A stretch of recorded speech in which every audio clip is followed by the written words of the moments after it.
The night was black glass and thunder. Rain drummed against the hull of the crashed vessel like impatient fingers, tapping out a rhythm of doom. Commander Alara Voss crawled out of the wreckage, blood smearing the side of her face. Her left leg throbbed, maybe fractured, but she was alive, and that counted for something on this god-forsaken planet. The sky above her pulsed with violent streaks of green lightning, illuminating jagged mountains that looked like the teeth of some ancient beast. Her ship, the Asterion, was a ruin of metal and smoke. Half her crew was gone, maybe vaporized in the crash, maybe worse. Her wrist communicator hissed static. Voss to command. Anyone? Come in? Nothing. Just the groan of the dying storm. She slumped against a boulder, trying to breathe through the pain. Her mission had been simple: survey an uncharted moon orbiting the gas giant Carthos 4. But the moment they entered the atmosphere, everything went wrong. Instruments died. Gravity shifted. Something, not a storm, not natural, dragged them down. Now the silence pressed in. The only sound was the rain and her heartbeat, and then another sound. Footsteps, not human ones. They were heavy, deliberate, echoing softly through the wet stone. Alara froze. Instinctively, she reached for her pulse pistol, but the weapon was gone, lost in the wreck. Her heart hammered as the footsteps came closer. She rose, limping, every muscle screaming. A shadow moved beyond the mist, taller than any human, broad yet graceful. A pair of faintly luminous eyes glowed in the dark, silver and unblinking. Alara backed up until her spine met cold rock. "Who's there?" She rasped, voice tight. "Identify yourself!" The figure stopped. Then, in a low voice that vibrated like the earth itself, it spoke. "You should not be here." The words were clear, precise. The language, galactic common, but spoken with a cadence she'd never heard. The mist thinned just enough for her to see it.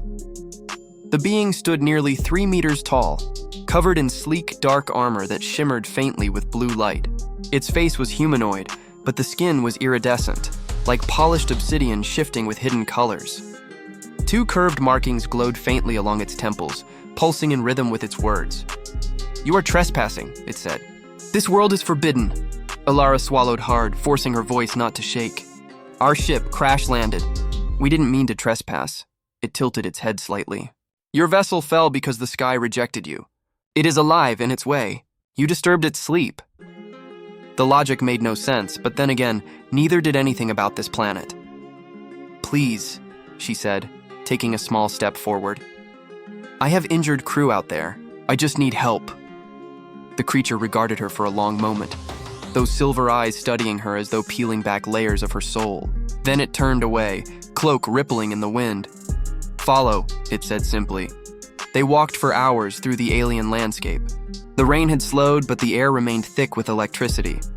The ground itself glowed faintly underfoot, veins of light pulsing beneath the soil. Alara's mind whirled. She'd encountered many species in her years with the Galactic Survey Corps, but none like this. No records, no briefings, nothing.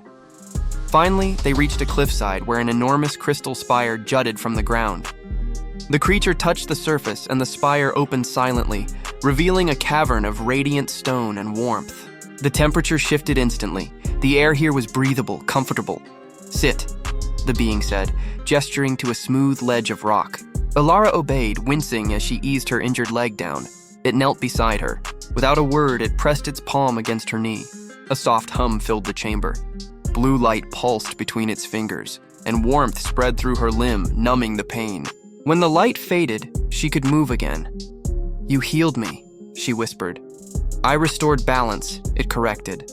"You were broken," she studied its face. The features were sharp, regal, almost beautiful. But its eyes, those endless silver pools, held no malice. "Only curiosity. Who are you?" she asked. "I am Kale," it said. "Guardian of the Veiled Expanse.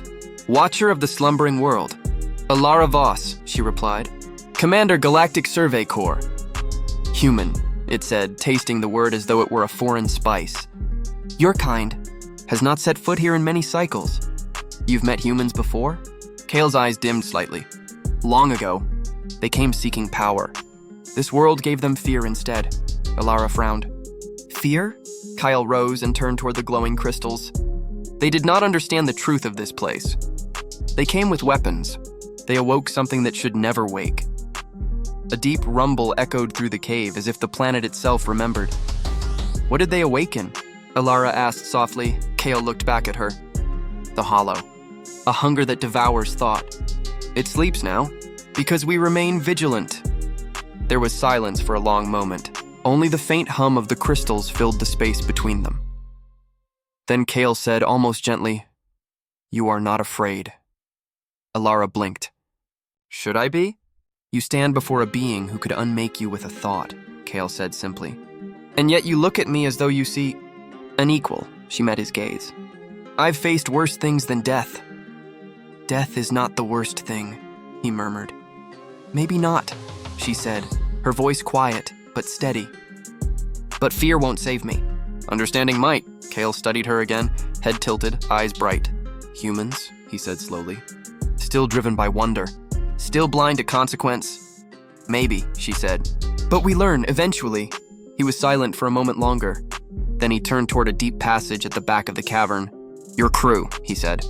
"I will help you find them. But you must promise, when they are safe, you will leave this place." Alara nodded. "You have my word." They set out again at dawn. The storm had passed, leaving the world washed in pale blue light. Strange plants unfolded from the soil, their petals catching sunlight and refracting it like prisms. As they walked, Alara found herself glancing at Kale often. For a being of immense power, he moved with quiet grace. Every motion seemed deliberate, every word chosen with precision. "Why protect this place?" she asked. "Why stay here alone?" Kale was silent for a long while before answering. "Because someone must remember. This world was once radiant, a bridge between thought and matter. Then came greed and ruin. I remain, so the memory does not fade. That sounds lonely. It is necessary." They climbed a ridge overlooking a vast valley. Smoke rose in the distance, the wreck of her ship. Ilara's heart quickened. "There," she said, pointing. Kale's eyes narrowed. "We are not alone." Below, dark shapes moved among the wreckage. Not her crew. These figures crawled and slithered, their forms half seen, as though made of smoke and memory. Alara felt the air grow colder. A voice, not spoken but inside her mind, whispered, "Hunger." Kale stepped in front of her, hands raised.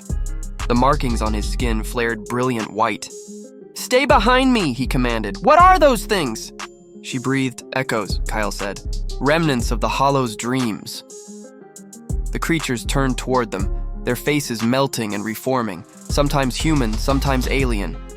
They moved fast. Kale thrust out his hands and a shockwave of light burst from his palms. The echoes screamed, their forms unraveling in the brilliance. Alara shielded her eyes. When the light faded, only silence remained. Kyle staggered slightly. The glow of his markings dimmed. "You're hurt," Alara said, stepping forward. "I am diminished," he admitted quietly. "Each battle takes part of what I am." "You didn't have to protect me." He looked at her sharply. "I am the reason you still draw breath." "I know," she said, "and I'm grateful. But you can't keep fighting alone." He stared at her for a long time, then said softly, "You still do not fear me. Even now," Alara met his gaze. "Should I?" "You saved me. You healed me. You risked your life for mine." Kale's voice was low. "You do not understand. I am what your kind would call a god," she smiled faintly. "Maybe once. But right now, you're just someone who's bleeding." For a moment, something flickered in his expression, something that looked almost like amusement. "You are an anomaly." "Been called worse," she said. They found her surviving crew near the wreck, Captain Darren and 2 others shaken but alive. When they saw Kale, weapons rose instinctively. "Stand down," Alara barked. "He's with me." The others hesitated but obeyed. Kale said nothing, only watched them with inscrutable calm. It took them hours to salvage the emergency beacon. When it was ready, Alara keyed in the distress code. A ship would come, eventually. As the others rested, she found Kyle standing alone at the edge of the valley, staring toward the horizon where the storm was gathering again. "You're not coming with us, are you?" she said quietly. "This world is bound to me," Kale replied. "If I leave, the hollow wakes." She stepped closer. "You could leave it behind." "Start again somewhere else," he looked at her. "And abandon my purpose?" "Maybe purpose isn't something you're given," she said. Maybe it's something you choose. For the first time, he looked uncertain. And what would I choose? She smiled faintly. To live. The silence stretched between them, charged and fragile. Finally, he said, "You are a strange creature, Alara Voss." I've been told that too. The wind picked up. The beacon signal pulsed in the distance. Soon rescue would come. Soon she'd leave this world and him behind. Kale stepped closer. His eyes shone with quiet wonder. "Tell me one thing," he said. "Why weren't you afraid?" She held his gaze, the faintest smile touching her lips. "Because fear means I've already given up. And I don't do that." Kyle's expression softened, something like admiration in those silver eyes. Then perhaps